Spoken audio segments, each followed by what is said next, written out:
आपको लगता है कि इस आयत मुबारक के बारे में आप समझते हैं जो हमें रिपोर्ट मीडिया करता है कि तलाक़ की शरह में इजाफ़ा होता है, उससे अगर हम अदालतों में जाते हैं, जो बच्चों के वहाँ पर हालात हैं जो उनको देखा जाता है, तो ये मुआशरती मुआशरे के ऊपर भी इसके असरात होने अगर होती हैं तो तलाक़ हो रही है जो कि एक नापसंदीदा अमल है हलाल कामों में, और उससे जो बच्चे अलहदा होते हैं वो बिल्कुल कोई माँ के बग़ैर बड़ा हो रहा है, कोई बाप के बग़ैर बड़ा हो रहा है। लेकिन साथ ही साथ ये भी बात होती है कि शादियाँ ज़्यादा, एक से ज़्यादा भी फ़वाहिदतम मसना व सुलासा व रुबा, इसके ऊपर तो मर्द हज़रात ख़ासा ज़ोर भी देते हैं, लेकिन तादिलु पर भूल जाते हैं शायद।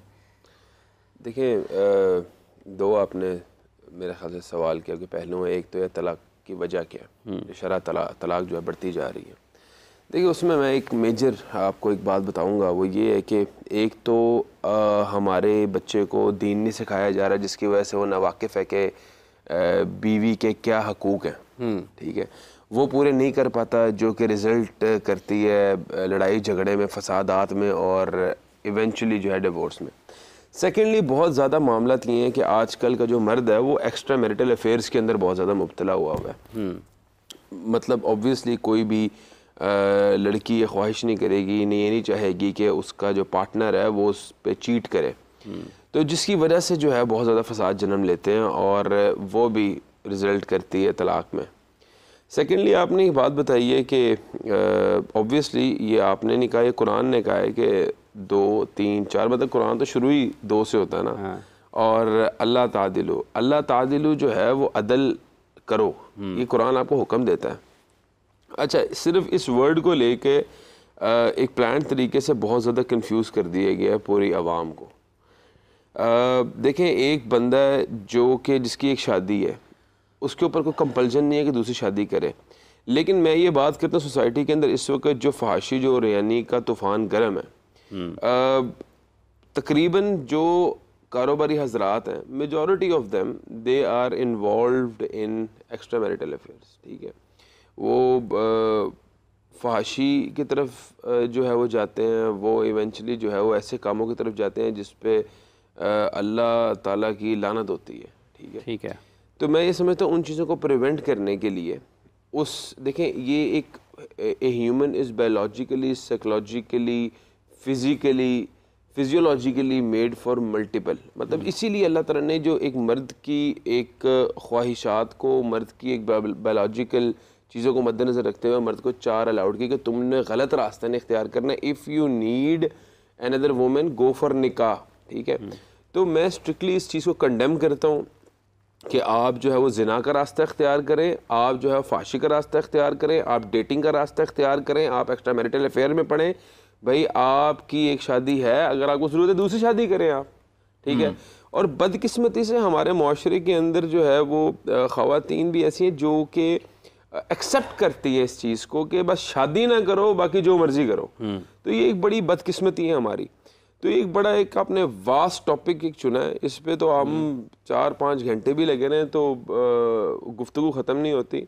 अलबत्ता बस ये है कि मेरा ख्याल है कि अगर आप चाहते हैं माशरे के अंदर जो है इस गिरते हुए माशरे को तनज़्ज़ुल से बचा लें, ये माशरे के अंदर अखलाकियात का जनाजा ना उठे, तो यहाँ पे निकाह को आसान करना चाहिए, ठीक है। निकाह को आसान करना चाहिए, आम तो है। आप अक्टूबर से लेकर मार्च तक हर रोज़ शादियां खाते हैं, तो निकाह तो आम है। आपके ख्याल में एक जो मसाइल हैं मुआशरती, जो आपके जिस तरह आपने उरियानी और फहाशी का जिक्र किया है, अगर इससे बचाव का एक रास्ता है तो आपके ख्याल में निकाह सिर्फ और सिर्फ निकाह है। देखें, आपको मैं बात बताता हूँ, ये हमारा मुआशरा क्यों तबाह हुआ है। हमारा बच्चा और बच्ची दोनों यहाँ पे इस्लाम के उसूलों को मस्क करते हैं और वालिदैन उसको सपोर्ट करते हैं। इस्लाम हमें क्या हुक्म देता है, जब बच्चा बालूगत पे पहुंचे, बालिग हो जाए, उसका निकाह कर दो, ठीक है। और साथ इस चीज़ की भी गारंटी देता है कि शादी में बरकत है, रिस्क में इजाफे का बायस बनता है। हम लोगों ने क्या कह दिया, I am not prepared yet, ठीक है, अभी मैंने करियर बनाना है। अच्छा, अब अनफॉर्चुनेटली जो बच्चियाँ जो शादी के जो मसाइल के शिकार हो रही हैं, वो इसलिए हो रही है ना, 25, 26, 27, 28 साल तक वो करियर के ऊपर जो है ना वो फोकस रहती हैं। 29, 30 साल के बाद वो शादी की उम्र इस मुआशरे की हद तक जो है गुजर जाती है उनकी, और वो बाद में बहुत संगीन मसाइल के शिकार हो जाती है। तो देखें हमने क्यों शादी को एक बहुत ही समझ लें भारी जिम्मेदारी और एक बड़ा खौफ जो है उसका शिकार हम हो गए शादी से, कि पता नहीं ये क्या है जिससे उलझाव का शिकार किया है। मैं कहता हूँ हमने ना शादी को एक बहुत ही मुश्किल काम कर दी है एक प्लान तरीके से।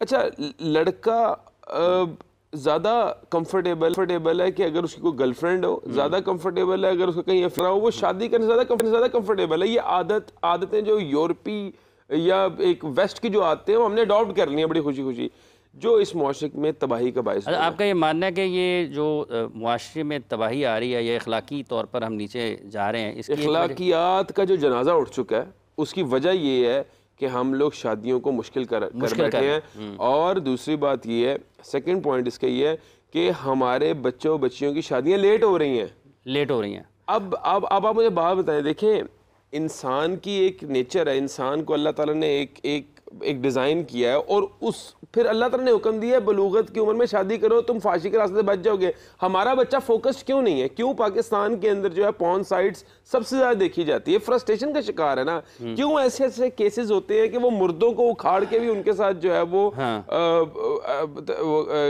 बदकारी और ज्यादती करते हैं? क्यों ऐसे केसेस हैं? आपने ऐसे केसेस जो है वो सुने भी नहीं होंगे। ये इसके ऊपर हमें काम करने की ज़रूरत है। देखें, एक बच्चा, आप मुझे बात बताएं कि हम क्यों पीछे हैं एजुकेशन में? हम क्यों पीछे हैं? Because our kid is not focused. हमारा बच्चे का फोकस ही कहीं हो रहा है। जब पढ़ने की उम्र होती है तो वो लड़कियों में पढ़ा होता है, वो जो है वो फोर्स साइट्स के अंदर लगा होता है, वो टिकटॉक, यूट्यूब, नेटफ्लिक्स देख रहा होता है। क्यों? ये फ्रस्ट्रेशन हटाने का, मिटाने का एक जरिया बनता है। जरिया शादी है आपका? जरिया शादी नहीं है, हल शादी है। सना साहब, ये जिस तरह से आपने सुना है कि मुआशरे में अगर ख़राबियाँ हैं, अखलाकी तौर पर हम ज़वाल का शिकार हैं, तो उसकी एक जो हल है, जैसे अभी डॉक्टर साहब ने फरमाया है कि आपको शादी करनी चाहिए, और अगर आपको एक से ज़ायद शादियों की ज़रूरत है तो आपको उस तरफ भी जाना चाहिए, बजाय इसके कि आप उन कामों की तरफ जाएं जिसकी आपको ना तो इस्लाम इजाज़त देता है, ना कोई मुआशरा इजाज़त देता है, ना कानून उसकी इजाज़त देता है। अच्छा, बात इन्होंने बिल्कुल सही की है, मगर मसला ये कि हम फोकस करते हैं अपने बच्चों पे। बच्चे ये करें, बच्चे यूँ करें, बच्चे हमारे डिट्रैक्ट हो रहे हैं। क्यों हो रहे हैं डिट्रैक्ट? हम बीइंग अ पेरेंट्स हम बहुत अच्छे हैं। हम जिन चीज़ों से हमें खुद पहले अपने आप को रोल मॉडल बनाना है ना, हमने अपने आप को हमने बताना है कि नहीं जी, हम ये चीज़ें ऐसे नहीं करनी, ऐसे नहीं चलनी। मगर हमारे बच्चे देख क्या रहे हैं? वो ड्रामा सीरियल्स जो शायद हम फैमिली के साथ बैठ के नहीं देख सकते, आज हम सब बैठ के देखते हैं। वहाँ से हमने तरबियत जहाँ से नहीं लेनी चाहिए वहाँ से तरबियत ली है। और रही बात शादी की, तो शादी की तो बेशुमार, बीइंग अ जर्नलिस्ट मैं रोज़ाना सुनती हूँ कि आज मोहब्बत हो गई है एक शादीशुदा मर्द से, तो कल हमने शादी कर लेनी है, अभी बताना नहीं है किसी को, छुपा लो इस बात को, परसों डाइवोर्स हो जाती है। ये किस किस्म के रिलेशंस हम पैदा कर रहे हैं? किस किस्म का मुआशरा कहाँ जा रहा है? कुछ समझ नहीं आ रहा। मर्दों ने अपने हिस्से का इस्लाम चुन लिया, 70 हूरों वाला, वो उनको याद है कि जी 70 हूरें मिलनी हैं, 4 शादियाँ वो उनको याद है। उससे आगे पीछे इस्लाम के क्या दायरा कार हैं, किस तरह से उनको निभाना है, किस तरह से हमने आगे बताना है चीज़ों को, किसी को कुछ इल्म नहीं है। मौलवी जो मस्जिद में ऐलान कर रहा होता है, जो बता रहा होता है सबको दीन, वो दीन सिर्फ इतना ही बता रहा होता है, अट्रैक्शन बता रहा होता है। जिस तरह वो एकदम कोई रेडी वाला खड़ा होकर ऐलान कर देता है कि जी आमों की पेटी मिल रही 5 रुपए की, सारे अट्रैक्ट होते हैं वहाँ पर। मगर असल में जो वहाँ जाके पता चलता है, चीज़ों के अंदर घुस के पता चलता है कि चीज़ें क्या हैं। हमने सिर्फ 4 शादियों वाली ऐलान सुने हुए हैं, उसको निभाना कैसे है, कैसे हमने अपने पेरेंट्स को देखा और कैसे हम आगे चीज़ों को ले रहे हैं, किसी को कुछ इल्म नहीं है। सिर्फ अपने हिस्से का इस्लाम निकाल के हम चल पड़े उस डगर के ऊपर। मर्दों को भी 4 शादियों का पता है, औरतों को भी ये पता है। औरतों को ये पता है कि भाई वो पैसे वाला मर्द है, हमने उसके पीछे जाना है और वो जितना हो सके हम उससे निकाल लेंगे, और जब तक निकाल सकते हैं निकाल लें। ये जो हो गया ना, जैसा अमेरिकन सिस्टम आ गया यहाँ पर। अमेरिकन सिस्टम क्या कहता है? निकाह ना करो, जिम्मेदारी है, कौन निभाएगा? कोई है मर्द यहाँ पर? अब वो मर्द भी वो मर्द नहीं रहे। हम लाख बातें करें यहाँ बैठ के, मगर मर्द भी वो मर्द नहीं रहे जो जिम्मेदार हो, क्योंकि मर्द का तो काम, निकाह एक जिम्मेदारी है। एक बीवी, बच्चे, 3 बच्चे, 4 मैक्सिमम एक हमारी फैमिली की वो है कि 4 बच्चे 3 बच्चे होते हैं। वो नहीं निभा सकता एक मर्द, तो दूसरी बीवी के साथ जस्टिफिकेशन कैसे करेगा, तीसरी बीवी के साथ? तो फिर वो बेहतर है ना, बेहतर ऑप्शन ये है कि अफेयर्स चला लो। इनफैक्ट अब तो इस चीज़ पे प्रोग्राम करना चाहिए हमें कि निकाह से हटके फ्रेंडशिप कब शुरू हुई और कब ब्रेकअप हुआ, क्योंकि हमारा जो माहौल बन रहा है, जो हम चीज़ें सिस्टम में देख रहे हैं, इस चीज़ पे प्रोग्राम करना पड़ेगा हमें आगे आगे जो टाइम चल रहा है। आपका ये मानना है कि जो देख रहे हैं और वही जो दिखाया जा रहा है वो इस तरीके से दिखाया जा रहा है, और दूसरा आपका ये मानना है कि मर्द शायद जिम्मेदारी नहीं है उतना, मर्द भी जिम्मेदारी लेना नहीं चाहता, और ख़ातून जो है वो भी कहती है कि ठीक है, कुछ ज़बरदस्ती तो नहीं है ना उसके साथ, वो भी तो सब कुछ, अगर कोई उसको पता है कि किसी से साथ उसकी बातचीत हो रही है तो वो भी अगर शादीशुदा है तो ख़ातून को भी पता है, तो मर्द जिम्मेदार नहीं, गैर जिम्मेदार हो गया पाकिस्तान का मर्द जो है वो। देखिए हमारी बहन ने एक बात की है कि इसमें बिलाशुबा पेरेंट्स इन्वॉल्व हैं। पेरेंट्स का ये बहुत बड़ा कसूर है कि अपने बच्चे को लाइलम रखा, जाहिल रखा दीन का फहम और दीन का इल्म देने से। कौन सी साइंस की किताब है जिसने बीवी के हकूक सिखाने हैं? कौन सी ऐसी इंजीनियरिंग या मेडिकल की किताब थी जिसने मियाँ को बीवी के और बीवी को मियाँ के हकूक सिखाने थे? इस्लाम ने सिखाने थे ना। तो इस्लाम वॉज नेवर ए प्रायोरिटी, ठीक है। आपने ए लेवल के उस्ताद को ₹1,00,000 दिया, कुरान के उस्ताद को तो 2,000 देते हुए तकलीफ होती है। ये हमारे मुआशरे का अलमी है। देखें आज भी हम यहाँ पे हमारा गला फट गया ये कहते कहते कि बदबख्त है वो मर्द जो बीवी पे तशद्दुद करता है, जो बीवी को गाली निकालता है, जो बीवी की खुराक का ख्याल नहीं रखता, जो बीवी की तालीम का ख्याल नहीं रखता। हम तो ये बात कहते कहते सुकड़ गए, ठीक है। और ये आज से नहीं 6 साल से कंपेन कर रहे हैं, यहाँ तक के लोगों ने हमें फेमिनिस्ट कहना शुरू कर दिया। लेकिन इसका एक अदर साइड ऑफ स्टोरी क्या है कि मर्द के क्या हकूक हैं? बीवी सारा दिन ड्रामा देखती रही, ये तो नहीं जिम्मेदारी। बीवी के जिम्मे जो चीजें हैं वो भी तो पूरी कर रही है, वो है बच्चों की तरबियत। बच्चों की तरबियत इस्लाम पे करनी है, ना कि मेरे पास तुम हो जैसे ड्रामों पे करनी है। बच्चों की तरबियत ना तो गानों पे, ना टिकटॉक पे, ना नेटफ्लिक्स पे बैठ के, ना स्टार प्लस के ड्रामों पे करनी है। प्रॉपर इस्लामिक तालीम देनी है जिसका सवाल और जवाब क़यामत वाले दिन भी आपसे वालिदैन से होगा, ठीक है।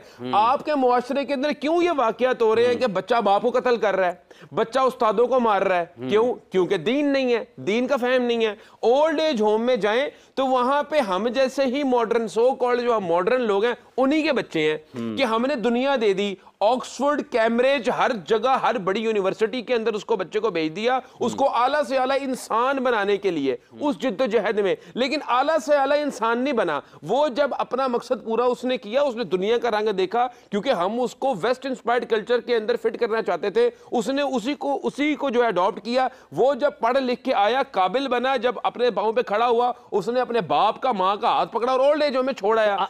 कंप्लीट करने दें। आप अभी ओल्ड एज होम का पूरा पाकिस्तान में सर्वे करें, आपको ऐसा एक वालिदैन नहीं मिलेगा जिसका बच्चा जो है वो दीन से वाबस्ता है, एक भी। ये मेरा चैलेंज है आपके यहाँ पे टीवी के ऊपर बैठ के। सेकेंडली, आप कल का वाकया देख लें। एक बंदा कत्ल होता है लाहौर शहर में। अपॉन इन्वेस्टिगेशन इस बात का पता लगता है कि बच्चे ने ही अपने बाप को कत्ल करवाया है, ठीक है। बड़ा मारूफ वाकया ये, बहुत सोशल मीडिया पे हाइप पकड़ी। आपको लगता है अगर उस बच्चे के अंदर दीन का फहम होता, दीन का इल्म होता, तो अपने बाप को कत्ल करवाता? कभी ना करता, क्योंकि वला तकुल्लहुमा उफ़्फ़िन वला तनहरुमा। हमें तो कुरान ये बात का पाबंद करता है कि वालिदैन की खिदमत करनी है, उनके उफ भी नहीं कहना है, उनके साथ रहम वाला मामला कर रहा है।